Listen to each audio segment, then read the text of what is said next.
દાહોદ જિલ્લાના ચૂંટણી અધિકારીશ્રીની અધ્યક્ષતામાં પ્રેસ કોન્ફરન્સ યોજાઈ ગઈ અને વર્ષ 2024 ચૂંટણીને લઈને સંપૂર્ણ આદર્શ આચારસંહિતાનું પાલન કરવા અંગે સૂચનાઓ કરાયા। ભારતના ચૂંટણી આયોગ દ્વારા લોકસભાની ચૂંટણી અંગેની જાહેરાત તારીખ 16/3/2024ના રોજ 3 વાગ્યા પછી કરવામાં આવી છે। ત્યારે દાહોદ જિલ્લામાં ચૂંટણી અધિકારીશ્રી અને જિલ્લા કલેક્ટર શ્રી યોગેશ નિરગુંડેના અધ્યક્ષસ્થાને આજે કલેક્ટર કચેરીના કોન્ફરન્સ હોલ ખાતે પત્રકાર પરિષદ સંબોધવામાં આવી હતી। કલેક્ટર શ્રીમાન યોગેશ નિરગુંડે દ્વારા અપાયેલી માહિતી મુજબ દાહોદ જિલ્લામાં 7,99,760 પુરુષ મતદારો અને 8,22,511 મહિલા મતદારો તેમજ અન્ય 29 મતદાર મળીને કુલ 16,22,300 નોંધાયેલા મતદારો છે। કલેક્ટર શ્રી દ્વારા અપીલ કરવામાં આવી છે કે આ વખતે વધુમાં વધુ મતદારો મતદાન કરી પોતાની પવિત્ર ફરજ બજાવે તેમજ આદર્શ આચારસંહિતાની ચુસ્તપણે અમલવારી કરવાની રહેશે। તેમજ જિલ્લા ચૂંટણી અધિકારી શ્રીએ ઉમેર્યું હતું કલેક્ટરશ્રીએ ઉમેર્યું હતું કે લોકસભા સામાન્ય ચૂંટણી 2024ને અનુલક્ષીને મતદારો ચૂંટણી પ્રક્રિયામાં સક્રિય રીતે સહભાગી થાય, ચૂંટણી પ્રક્રિયા અંગે જરૂરી જાણકારી મેળવે અને મહત્તમ સંખ્યામાં મતદાન કરવા પ્રેરાય તે હેતુથી મતદાર જાગૃતિ અંગે વિવિધ પ્રવૃત્તિઓ હાથ ધરવામાં આવી રહી છે। ઉપરાંત આ વર્ષે સ્વીપ એક્ટિવિટી અન્વયે દાહોદમાં અનેકવિધ કાર્યક્રમો યોજવામાં આવ્યા।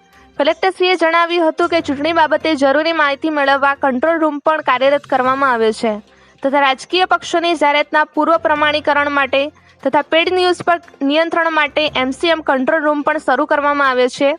એ સાથે દાહોદ જિલ્લાના તમામ નાગરિકોને અચૂક મતદાન કરવા અપીલ કરી હતી। નાયબ જિલ્લા ચૂંટણી અધિકારી શ્રી હેતલબેન દ્વારા પણ આ પ્રેસ કોન્ફરન્સને સંબોધતા લોકસભા ચૂંટણી 2024 અનુલક્ષીને મતદાન મથકો સહિતની વિસ્તૃત માહિતી પૂરી પાડી હતી। આ પત્રકાર પરિષદમાં જિલ્લા વિકાસ અધિકારી શ્રીમાન ઉત્સવ ગૌતમ, પ્રાયોજના વહીવટદાર શ્રીમાન સ્મિતા લોઢા, નાયબ માહિતી નિયામક શ્રીમાન SJ બળેફિયા સહિત મીડિયાના મિત્રો ઉપસ્થિત રહ્યા હતા। અહેવાલ SM ભગોરા, લીમખેડા, દાહોદ। आज केंद्रीय चूंटणी पंच द्वारा लोकसभाની તારીખોની જાહેરાત થઈ ગઈ છે। તો દાહોદ લોકસભા મત વિભાગ માટે પણ જાહેરનામું બહાર પાડવાની તારીખ જો છે એ 12મી એપ્રિલ છે। એની સાથે સાથે જ ઉમેદવારી પત્રો ભરવાની છેલ્લી તારીખ જો છે એ 19 એપ્રિલ છે।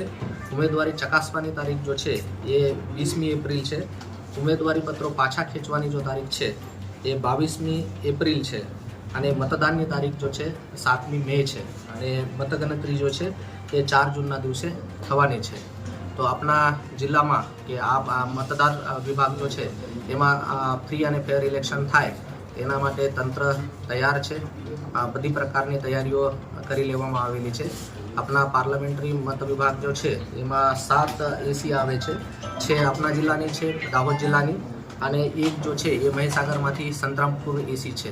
તો 7 ACમાંથી લગભગ 1958 મતદાન મથકો ઉપર આ ચૂંટણી થવાની છે અને લગભગ 18 લાખથી વધારે મતદારો જો છે 18,64,000થી વધારે મતદારો જો છે એ આપણા ચૂંટણીના અધિકાર જો છે એ વાપરવાના છે।